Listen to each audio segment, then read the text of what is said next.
अस्सलाम वालेकुम student. Week 2 में हम एनालिसिस ऑफ एल्गोरिदम पढ़ रहे थे। उसमें हम जो है वो डिफरेंट जो एल्गोरिदम्स हैं उनको जो है वो हम डिस्कस कर रहे थे, ठीक है। और उनको चेक कर रहे थे कि किस में नंबर ऑफ ऑपरेशन जो है वो कम परफॉर्म करने पड़ रहे हैं और किस में नंबर ऑफ ऑपरेशन जो है वो ज़्यादा परफॉर्म करने पड़ रहे हैं, ठीक है। तो हमने जो है वो फर्स्ट टू एल्गोरिदम को फर्स्ट वीडियो के अंदर देखा था, जिसमें हमने फाइंडिंग जीसीडी जो है वो देखी थी, ठीक है। और उसके बाद फिर हमने second algorithm adding number from 1 to n, ये हम जो है वो स्टार्ट हमने किया था, ठीक है। तो इसमें जो विद लूप हमने जो है वो एल्गोरिदम चेक किया था, ठीक है। उसी को दोबारा देखते हैं और बाकी जो एल्गोरिदम्स हैं उनको भी इस वीडियो के अंदर जो है वो हम डिस्कस करते हैं, ठीक है। तो हमारे पास जो एल्गोरिदम था वो ये था कि adding number from 1 to n। तो ये बेसिकली हमने विद लूप काम किया, यानी कि हमने आई की वैल्यू 1 से लेकर n तक जो है वो रिपीट की है, ठीक है। और जो जो वैल्यू आई की आती रही उनको हम जो है सम में ऐड करते जा रहे हैं। सम कोई भी एक वेरिएबल है, ठीक है। तो इसमें हमें जो नंबर ऑफ ऑपरेशन परफॉर्म करने पड़ रहे हैं वो जितनी n की वैल्यू होगी उतनी हमें लाजमी जो है वो नंबर ऑफ ऑपरेशन जो है वो परफॉर्म करने पड़ रहे हैं, ठीक है। तो अगर आप इसी एल्गोरिदम को देखते हैं तो इसमें है, इसमें आप क्या काम कर सकते हैं, ठीक है। आप देखें यहाँ पर आई की वैल्यू हम जो ऐड करते जा रहे हैं और आई का इंक्रीमेंट भी करते जा रहे हैं। और एंड टाइम हमने यानी कि आई की वैल्यू जब तक एन नहीं हो जाती तब तक आप जो है उसको इंक्रीमेंट करते रहेंगे, ठीक है।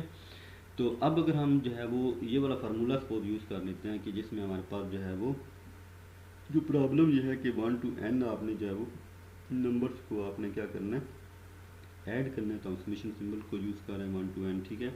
और इसका मतलब क्या है कि 1 + 2 + 3 अप टू n तक ये नंबर्स को ऐड करेगा, ठीक है। तो मैथ के अंदर आपके पास ये फार्मूला अवेलेबल है। तो इसका जो शॉर्ट हैंड है वो ये है कि n × n + 1/2, ठीक है। इस फार्मूले को अगर आप यूज़ कर लें, ठीक है, तो ये काम जो भी है वो हम इजीली जो है परफॉर्म कर सकते हैं, ठीक है। सपोज अगर हम n की वैल्यू 50 रखें, ठीक है, तो हमारे पास जो है वो आंसर किस तरह कंप्यूट हो जाएगा, 50 × 50 + 1 / 2। तो हमारे पास आंसर आ जाएगा 1275, ठीक है। On the basis of this formula we can write algorithm as follows. तो जो नेक्स्ट हम एल्गोरिथम लिखेंगे वो इसी फार्मूला की बेस पर लिखेंगे। अब देखिए पहले वाला जो एल्गोरिथम था उसमें हमें क्या करना पड़ रहा था, हमें 1 से लेकर n, यानी कि अगर हम इस एग्जांपल को देखें तो 50 है, तो 50 टाइम हमें जो है वो ऐड वाला ऑपरेशन परफॉर्म करना पड़ रहा था, ठीक है। लेकिन अगर आप इस एल्गो को देखेंगे तो इसमें आप देखें कि एक एल्गो आप सपोज देखें, इसमें ऑपरेशन है 50 + 1, एक ही ऑपरेशन है। इसका जो रिजल्ट आएगा 51, इसको हम 50 से मल्टीप्लाई करेंगे 2 ऑपरेशन, और उसके बाद एज अ होल जो 2 पर डिवाइड हो रहा है ये 3 ऑपरेशन। तो 3 ऑपरेशन में आप ये वाली वैल्यू जो है वो फाइंड कर सकते हैं, ठीक है। तो एन की वैल्यू आप कोई भी रखेंगे तो हमें जो है वो हर दफ़ा 3 ही ऑपरेशन परफॉर्म करने पड़ेंगे, ठीक है। अब इसमें देखें कि ये फार्मूले वाला जो एल्गो है उसमें भी हमारे पास जो इनपुट थी n थी, और हमें रिक्वायरमेंट क्या थी 1 से लेकर n तक आपने ऐड करना, ठीक है। और आउटपुट हमें क्या चाहिए था, सम, यानी कि 1 से लेकर n तक सम हमें चाहिए था। अब देखें प्रोसीजर में हम सम की वैल्यू किस तरह कंप्यूट करें। ये जो फार्मूला अभी हमने डिस्कस किया था वो फार्मूला एज इट हम यूज़ कर सकते हैं, ठीक है। तो इस फार्मूले में एक मल्टीप्लाई वाला ऑपरेशन परफॉर्म हो रहा है, एक प्लस वाला हो रहा है और एक डिवीजन वाला हो रहा है। तो 3 ऑपरेशन आप परफॉर्म कर रहे हैं, ठीक है।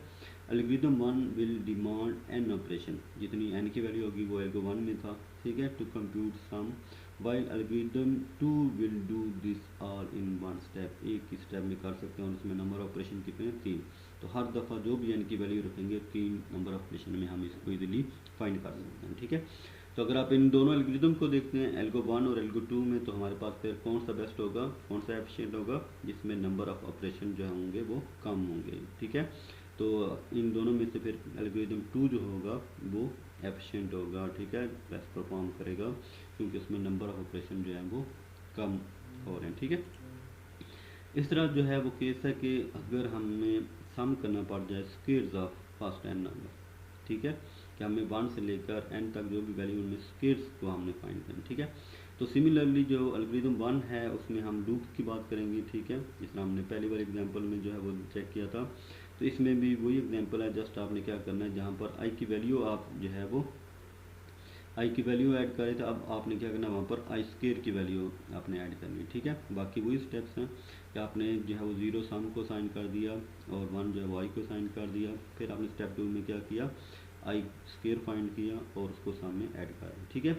फिर आपने क्या काम किया, तीसरे स्टेप पर इंक्रीमेंट आई, यानी कि आई की वैल्यू को इंक्रीमेंट कर दिया फोर्थ स्टेप में आपने क्या काम किया, स्टेप 2 और 3 को जो है वो रिपीट करते जाएंगे जब तक आपकी आई की वैल्यू एंड तक नहीं पहुंच जाती। ठीक है, तो ये बेसिकली वही लूप बन जाएगा जिसमें हमें लाजमी जो है वो एन ऑपरेशन परफॉर्म करने पड़ेंगे। ठीक है, तो यही काम अगर हम जो है वो फार्मूले के साथ यूज़ कर लें तो इसके लिए जो वाई स्क्वायर का जो फार्मूला है वो आप मैथ में देख सकते हैं। ठीक है, तो आई की वैल्यू 1 से लेकर एन तक हमने रखनी है और आई स्क्वायर यानी कि आई की वैल्यू हमें स्क्वायर की फॉर्म में ऐड करते जाएं। ठीक है, तो इसका फार्मूला क्या है, n into n plus one into 2n+1 over 6। ठीक है, तो इसमें अगर आप सपोज एन की वैल्यू 10 रखते हैं तो हमारे पास ओवरऑल रिजल्ट जो बनेगा वो 385 बनेगा। ठीक है, तो इसमें देखिए हमारे पास ऑपरेशन कितने परफॉर्म हो रहे हैं। ठीक है, एक मल्टीप्लाई का, ठीक है, यहाँ पर मल्टीप्लाई हो रहा है। ठीक है, दूसरा एडिशन, फिर मल्टीप्लाई, और फिर यहाँ पर आपके पास जो सबसे पहले अगर सपोज ब्रैकेट को सॉल्व करते हैं तो यहाँ पर फर्स्ट ऑपरेशन हो जाएगा मल्टीप्लाई का, फिर एडिशन का 2, फिर आपके पास जो है वो ये ब्रैकेट सॉल्व होगी तो इसमें एक ऑपरेशन होगा 3, और उसके बाद जो है वो यहाँ पर मल्टीप्लाई होगा, यहाँ पर होगा तो 3 4 और 5 और लास्ट में 6 डिवीजन वाला जो आ जाएगा ना, तो तकरीबन जो है वो 6 ऑपरेशन के अंदर आपकी वैल्यू जो है वो कंप्लीट हो जाएगी। तो एन की वैल्यू जो भी आप रखेंगे वो 6 ऑपरेशन में परफॉर्म हो जाएगा। ठीक है, on the basis of this formula we can write algorithm as follows, इसको यूज़ करते हम एल्गोरिथम को लिखते हैं। ठीक है, तो वही काम है जो आपने पहले किया था। ठीक है, अब इसमें आप देखें स्टेप 1 में देखें हमारे पास जो है वो जो फार्मूला था उसको हमने इस फॉर्म में लिखा है। ठीक है, तो algorithm 1 will demand an operation to compute sum of squares of numbers while algorithm 2 will do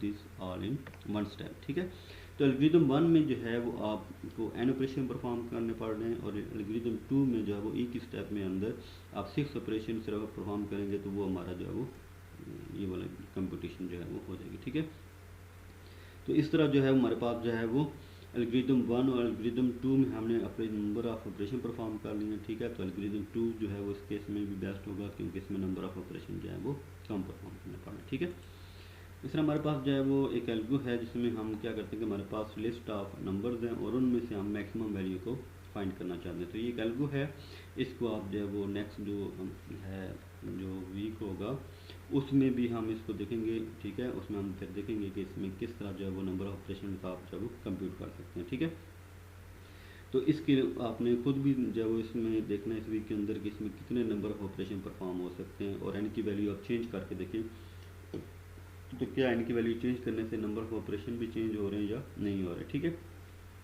तो मैक्स एलिमेंट का आपके पास फंक्शन है। ठीक है, इसमें आप क्या करते हैं कि आपके पास जो एरे है ये लिस्ट है। ठीक है, इसमें आपके पास क्या होगा कि जो एरे का फर्स्ट एलिमेंट है उसको आपने मैक्स कर दिया। ठीक है, यानी कि उसकी वैल्यू को आपने मैक्स असाइन कर दिया। ठीक है, फिर आपने लूप देखा। ठीक है, लूप में आपने क्या कर दिया कि 1 से लेकर आपने जो है वो एन तक वैल्यू को देखा। ठीक है, और आई प्लस प्लस, तो इसमें आप देखेंगे ए ऑफ आई अगर इसकी वैल्यू बड़ी है मैक्स वैल्यू से तो फिर क्या करेंगे, जो नई ए ऑफ आई है उसकी वैल्यू को आपने मैक्स असाइन कर दी। ठीक है, और जब ये लूप एंड होगा तो आपके पास मैक्स वैल्यू में सबसे लार्जेस्ट वैल्यू पड़ी होगी। ठीक है, इसको आप एनालाइज करें और इसमें देखें कि नंबर ऑफ ऑपरेशन जो है वो कितने आपको परफॉर्म करने पड़ सकते हैं, और अगर आप एन की वैल्यू चेंज करते रहेंगे तो फिर क्या होगा। ठीक है, तो ये सारी चीज़ें इसमें आपने देखनी है और ये देखना है कि इसमें नंबर ऑफ ऑपरेशंस जो है वो कितने परफॉर्म करने पड़ेंगे। ठीक है, तो नेक्स्ट हमारे पास जो मेन टॉपिक था वो है सूडो कोड। तो सूडो कोड बेसिकली क्या है, pseudo code is an artificial and informal language that help programmer to develop algorithms, कि जितने भी आपके पास जो एल्गोरिदम्स हैं उनको जो है वो बेसिकली ये हेल्पफुल करती है कि उन एल्गोरिदम को आप डिज़ाइन कर सकें, लिख सकें ना। ठीक है, इनफॉर्मल लैंग्वेज के अंदर pseudocode is a text based detail algorithm design tool, यानी कि आप इसको सिंपल टेक्स्ट नेचुरल फॉर्म में भी लिख सकते हैं। ठीक है, the rules of pseudocode are reasonably straightforward, बिल्कुल जो रूल सिंपल से हैं, सीधे से हैं। ठीक है, और statements showing dependency are to be intended, तो जितनी भी स्टेटमेंट्स होती हैं जो किसी पर डिपेंडेंट होते हैं उनको आप क्या कहते हैं, उनकी आइडेंटिफिकेशन कर लेते हैं। ये एग्जांपल में भी हम देखेंगे। ठीक है, these include while, do, for, if, ये सारे के सारे स्टेटमेंट हैं जिनके बाद बॉडी आती है, उन बॉडी को आपने फिर जो है वो आइडेंटिफिकेशन में लिखना होता है ताकि वो पता चले कि ये लूप की बॉडी में आती है। ठीक है, तो सूडो कोड को जो है वो नेक्स्ट जो आपकी वीडियो होगी, ठीक है, तो उसमें भी हम दोबारा से डिस्कस करते हैं और वहीं से फिर इसी स्लाइड से दोबारा से हम स्टार्ट करते हैं। ठीक है, थैंक यू, अल्लाह हाफिज़।